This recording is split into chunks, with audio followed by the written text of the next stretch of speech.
and rags and all that in there.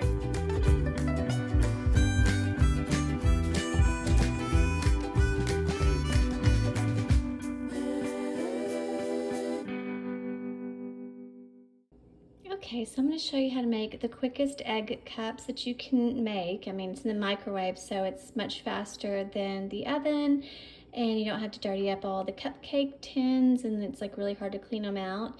So I just sprayed these two little tiny bowls with some spray, and I put the remaining egg white mixture I had with some salt and paprika, and I will just microwave both of these for a minute or two and then check them, and I may flip them over and just make sure it's all firm. And then I just like to put like half of a slice of cheese on some toast here and just make a little egg sandwich. And that's my little snackety for whenever I just want something super quick. It could be a good breakfast idea too, obviously. So I'll show you what it looks like. They puff up really big in the microwave, so I'll show you what they look like. See, they puff up really big.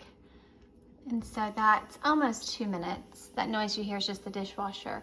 I'm gonna flip them over and just do them another probably 30 seconds, and then I'll show you. They're very, very hot, so you're gonna wanna use a pot holder.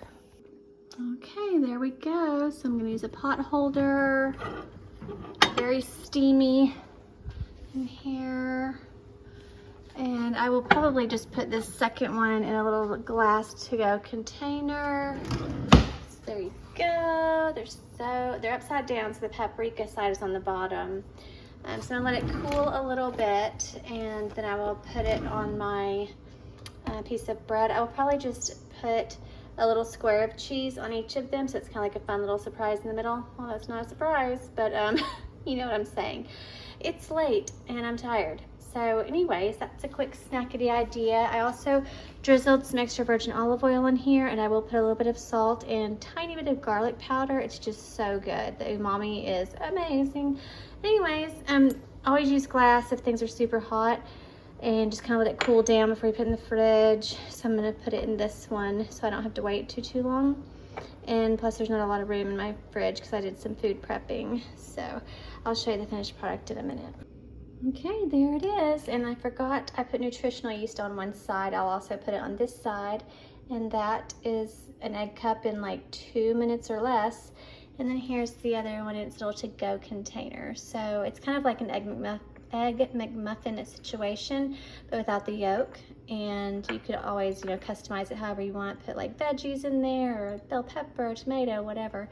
But that is another quick snackety idea, and I'll show you in future videos more cute little snackety ideas. Okay, so this is gonna look weird, but I had leftover mahi-mahi, just a tiny bit, but I was craving a turkey bacon sandwich with like spicy brown, mustard, and some tomato on gluten-free bread. And this is the uncured kind, which I think is better than smoked. I don't know. Salad with just white balsamic and olive oil, salt and pepper. So I just wanted a little taste because I just had a craving for that. And then this is leftover. It's like a little triangle of a Mexican casserole I made in a previous video. And then probably 1/4 cup of brown rice. And then I added half of a tiny avocado that had the seed in it. And then some Valentina salt, pepper, and tomato. And it is gonna be so amazing, I can already tell, because I loved the casserole that I made. So anyways, if you hear my honey bunny in the back, he's on the phone. But this is what I'm gonna eat post-workout, some Diet Coke, because I did not have any pre-workout or anything like that. So that is gonna be my big lunch. It's just an example of high carb, high protein, good fat. And I will show you another snackety idea after this.